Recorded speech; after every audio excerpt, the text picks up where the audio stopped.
Thank you. Joining me now live, president and founder of the Oil and Gas Workers Association. He's a fourth-generation oil field worker himself, Matt Coday. Matt, welcome to the briefing. We'd like to talk to real Americans. You're there in southern Louisiana. Looks beautiful. Welcome to the show, sir.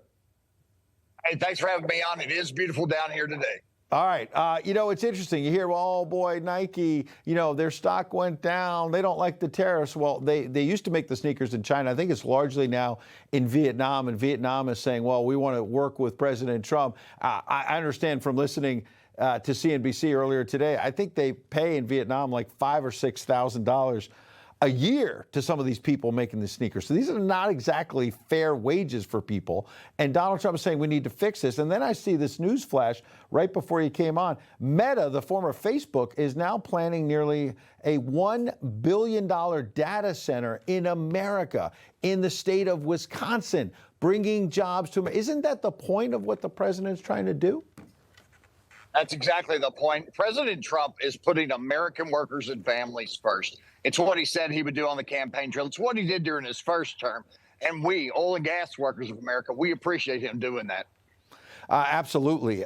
There's a big oil and gas project I want to talk to you about because the French president, Emmanuel Macron, doesn't like what President Trump is doing to the European Union. Take a listen to what he had to say.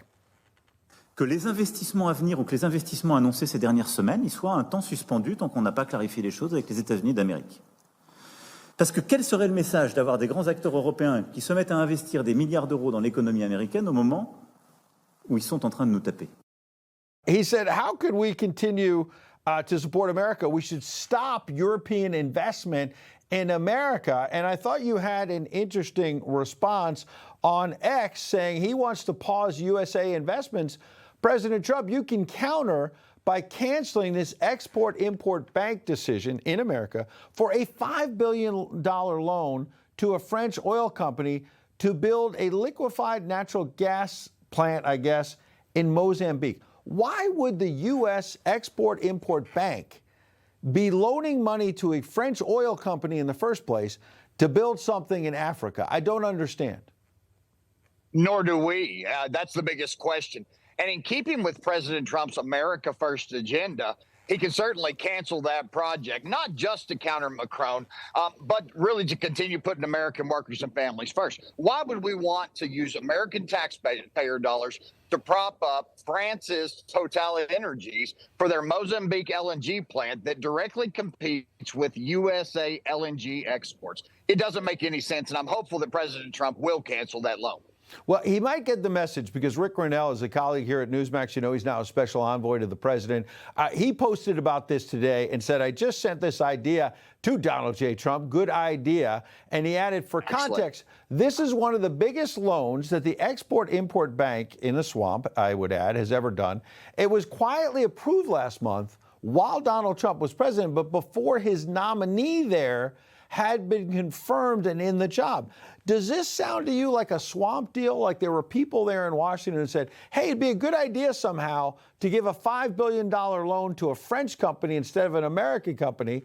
I mean, I don't know the merits of it. Maybe there's an American company should get the money, or maybe we shouldn't spend the money at all and let companies around the world fight it out. That's what capitalism is about, no?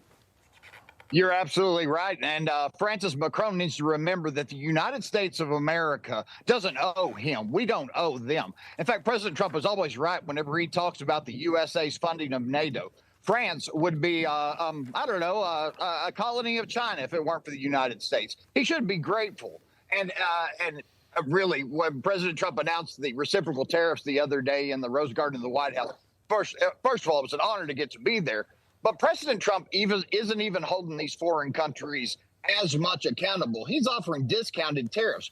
We're sliding into this. He could be much harsher on them. And so you're right. This sounds like some holdovers from the Biden-Harris administration, and we all know how they were screwing us over. Yeah, we do know about that. The last 30 seconds we have. We're showing some photos of you there in the Rose Garden. There were a lot of people in hard hats there. There were a lot of union workers who used to traditionally support Democrats who were there for this announcement about the tariffs. I know the elites don't like the tariffs. Why is it that union workers like it?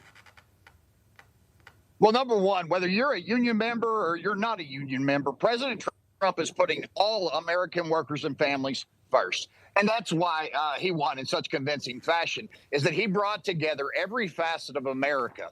And putting American workers and families first is never controversial. Now, there you go. It shouldn't be. Sometimes it does become that way in Washington. Matt, we appreciate you, and thanks for being a real American who joined us tonight. We thank you. Hey, thanks so much for having us on. God bless you.